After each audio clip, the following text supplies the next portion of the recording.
Wyoming Territory, 1883. The wind howled across the dry prairie as Ryder Elwood stepped off the stagecoach in the dust-choked town of Eden Hollow. Her fingers clutched tight around the worn handle of a single carpetbag. She had not spoken a word the entire ride. People stared. Not because she was beautiful, though there was something sharp and aching in the curve of her jaw and the black of her eyes. They stared because half her face was a twisted map of old scars. Deep, knotted lines that ran from her right brow to the edge of her jaw, faded now but unmistakable. Some looked away quick. Others whispered. One woman crossed herself. Ryder did not flinch. She was used to it. She stepped away from the stage, boots crunching gravel, and walked straight toward the sheriff's office. She had no plan after that. Only a name, a letter folded in her coat pocket, and 2 children she had not seen in 3 years. They said she was too broken to raise them. That was the phrase the court used. Unfit. After the fire, after the war, after her husband died and took everything with him, they took her babies away. Sent them to a foster home on a ranch outside of town. She was not supposed to know where, but the letter had come anyway, and signed. One sentence. They are still here. Go to Yates Kinnell, West Pasture, Hollow Creek Ranch. So she did. Yates Kinnell had not planned on taking in any more strays.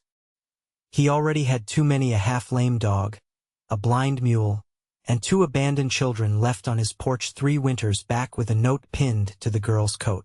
Forgive me, it had said. Their mother is not coming back. He never expected her to walk up his front path. He had just unlatched the corral gate when he saw her riding up on a borrowed horse, shoulders stiff, face tight. Her eye caught the sunlight, the one not covered in scars, and there was something fierce in it. Not angry. Not lost. Determined. Yates watched her dismount. Her coat was too thin for the weather, her boots cracked at the seams. She looked like a woman who had been through hell and walked back out the other side. You Yates Kinnell? She asked. I am. She stepped closer. I am their mother. Ryder Elwood. Yates did not move. I figured you were dead. I was not. He looked her over, slow and quiet. Then he said, They are inside. The reunion wasn't easy. Faye and Finn, 7 and 6 now, had changed in the time since she last saw them. Grown taller, wilder. Finn hid behind the kitchen door. Faye stared at her like she was a ghost. Yates watched from the porch as Ryder knelt in front of them, hands shaking but voice steady. I am sorry I left. I did not want to. They told me I could not have you. Faye's chin trembled. Why did you not fight? I did, Ryder said. But I was not strong enough then. You are now, Finn whispered, still hidden. Ryder lifted her head. Yes, I am now. That night, Yates sat by the stove while Ryder tucked the children in the loft. Her voice was soft, almost uncertain. She had not sung in years, but the lullaby came back to her like it had never left. You want coffee? Yates asked when she came back down. She nodded, settling slow into the chair across from him. He poured her a cup and slid it across the table. You got somewhere to stay? No, you can stay here. For now. She looked up. Why? They are yours. But they are mine now too. We raised them together, or not at all. She stared at him, unsure what to do with that kind of kindness. Over the next few days, Ryder worked. She fixed fences, mucked stalls, cooked breakfast before sunrise. She did not ask Yates for anything, but he gave things anyway: a thicker coat, new boots, a place in the bunkhouse. The children started calling her Mama again, soft at first, then stronger. Yates noticed the way Ryder moved, careful and quiet, like someone always braced for a blow.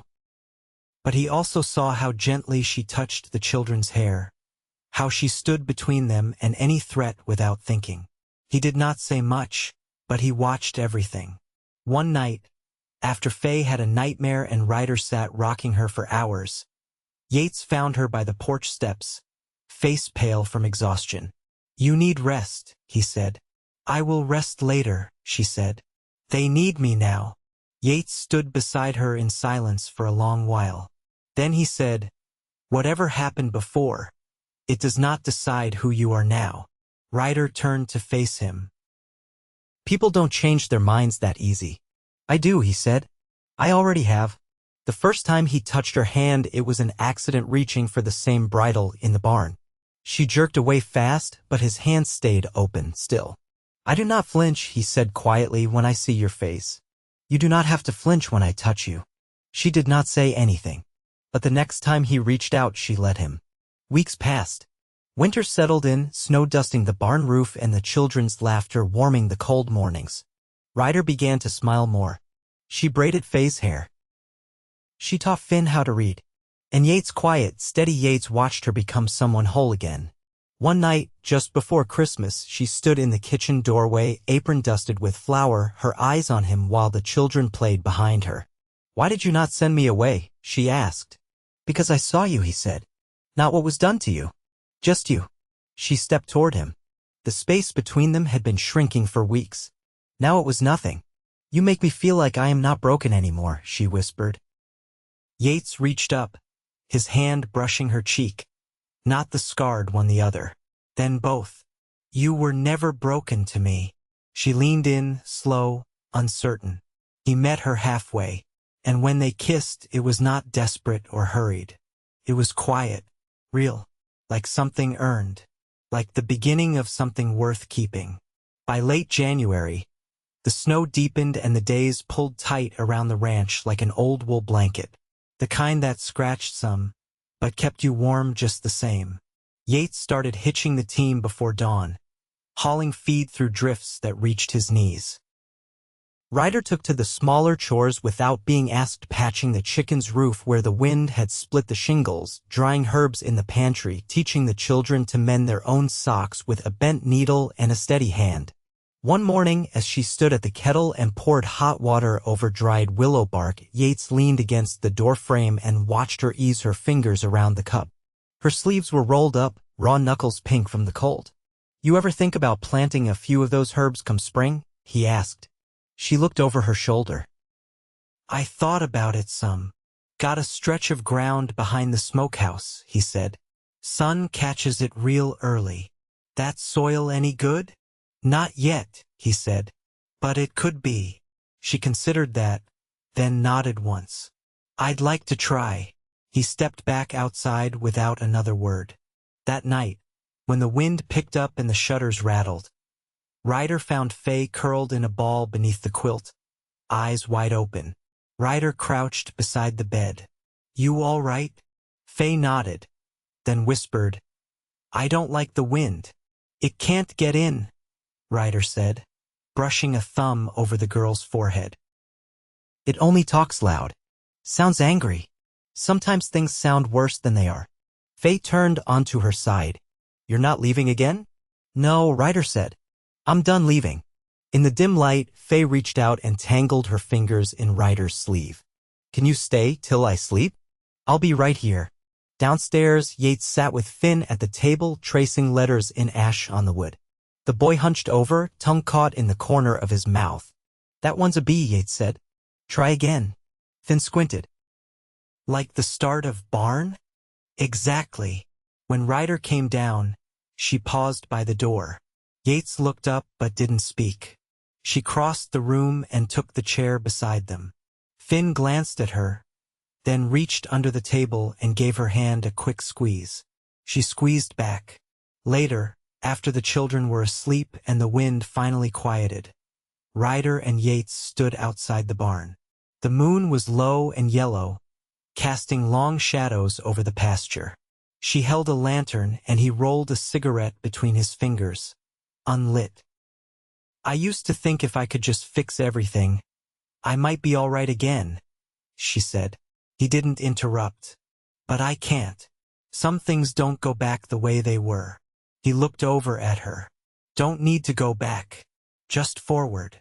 She turned the lantern slightly, the flame catching in her eyes. "You ever lose something you didn't think you could live without?" He nodded once. "My brother drowned in the Sweetwater when we were boys. I didn't speak for near a year after." "What brought you back?" He shrugged. didn't happen all at once. But one day I looked up and the world was still here, waiting. Figured I ought to meet it. She nodded slowly. You don't have to be fine all the time, Ryder, he added. You just have to keep showing up. I'm trying. I see that. They stood quiet a moment longer, breath fogging in the cold. I found something, she said then, reaching into her coat. She pulled out the letter, the one that had brought her here. Been meaning to ask. Was it you? Yates shook his head. Wasn't. She turned it over in her hand. Then who? I reckon someone who knew they'd be better with you than without. She tucked the letter away again, slower this time. You want to stay in the bunkhouse much longer? He asked. I don't mind it. I mind it some. She looked at him, lips parted slightly but not speaking. There's a room upstairs, he said. Not much, but it's warm. She hesitated. You'd still have your space. And the children? They'd be glad of it. She studied him a long moment, then said softly, All right. He tipped his chin. We'll move your things in the morning. As they walked back to the house, side by side, her lantern swung between them, spilling gold along the snow. She didn't take his hand, but her shoulder brushed his. That night, in the loft, Faye woke just once and, finding the wind gone and the house steady, drifted back to sleep without a word. The upstairs room had a slanted ceiling and a window that faced the distant hills, pale and cold under winter light. Ryder kept it tidy. A few folded shirts in the trunk Yates had offered her. A wooden comb on the sill. A quilt Faye had picked out from the chest in the attic. It wasn't much, but it was hers. And it was warm.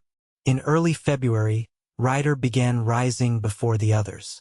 She'd take her coat and boots and step out before the sun stirred, walking the fence line with her hands tucked deep in her pockets. Sometimes she stopped to listen, just stood still and let the wind speak in the grass.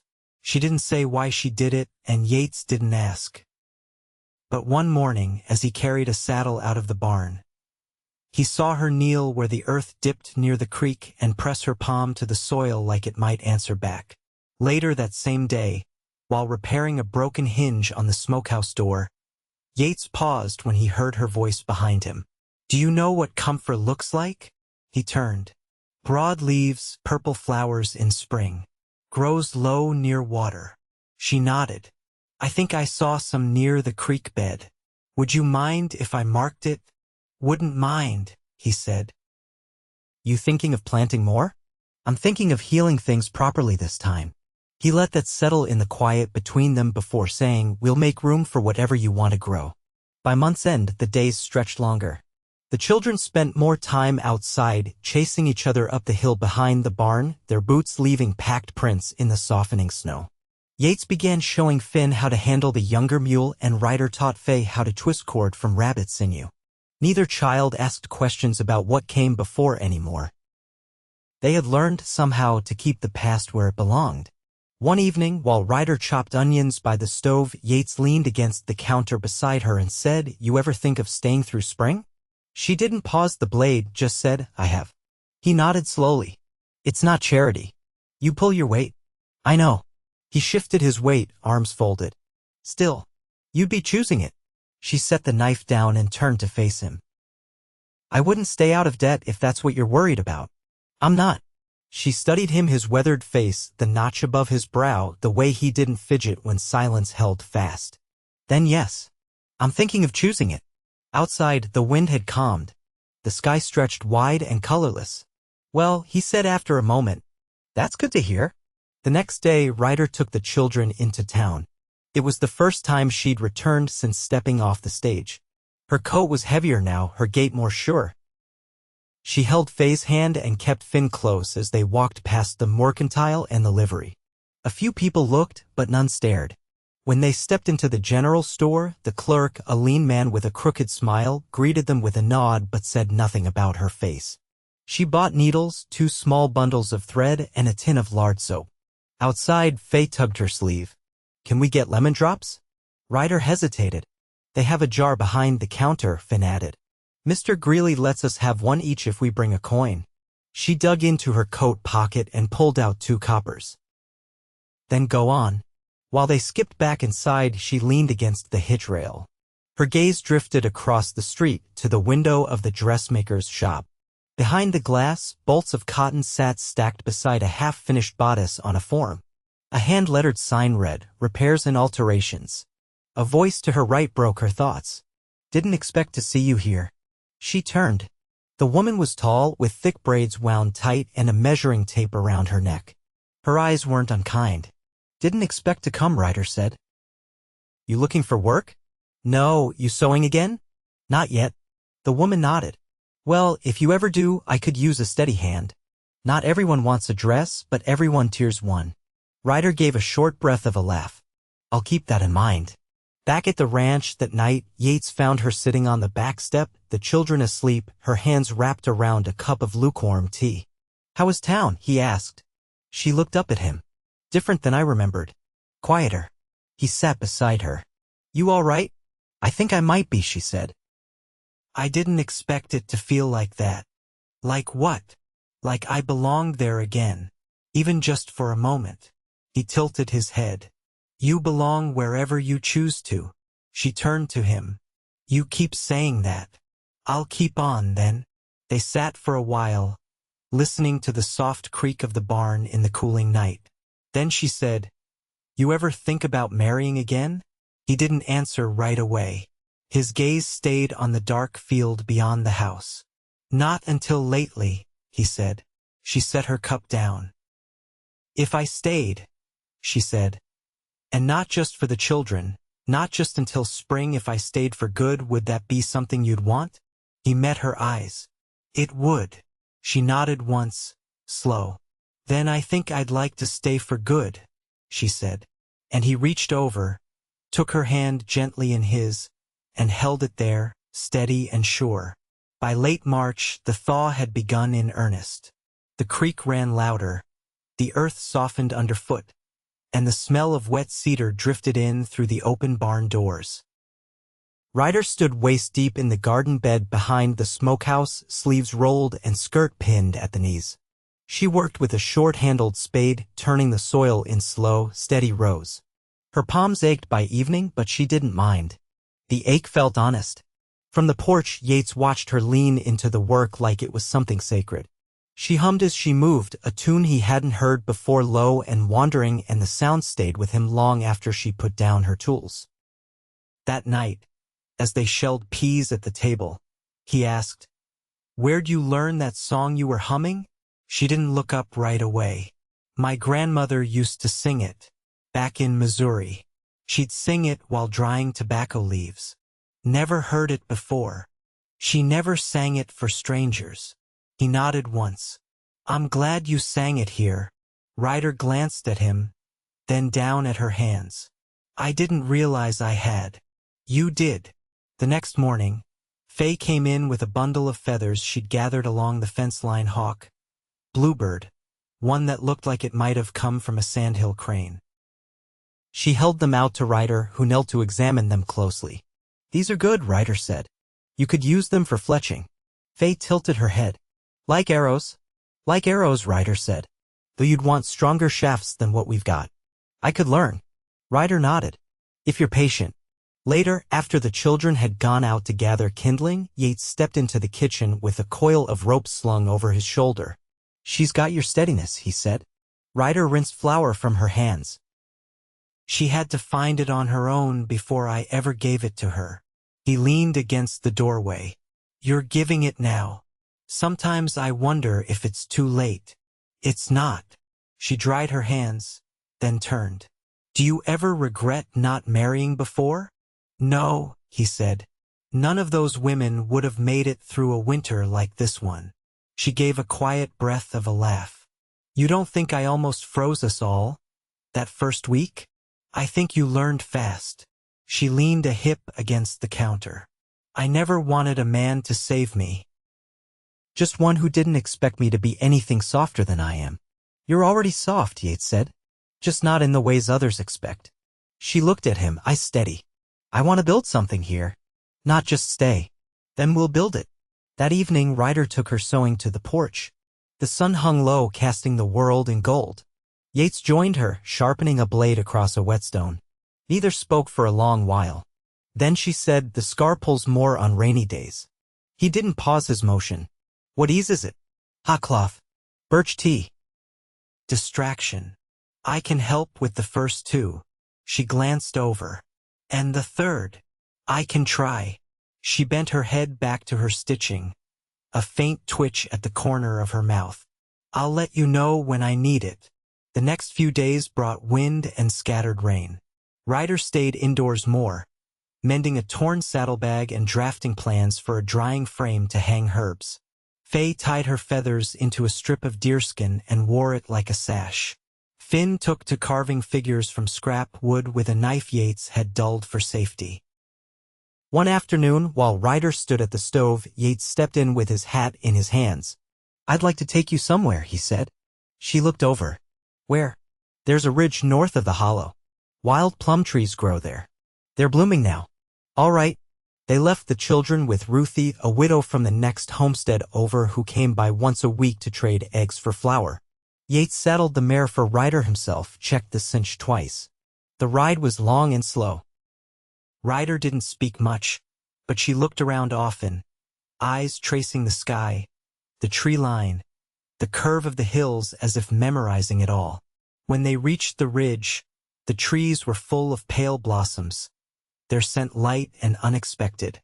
She slid down from the saddle and stepped beneath the branches, tilting her face to the sky. "I haven't smelled this in years," she said. Yates stayed beside her. "I thought you might like it." She reached out, touched one of the blossoms with the back of her fingers. "My mother used to put branches like this in our wash basin. Said it made the linens softer." They stood there a long while, not speaking.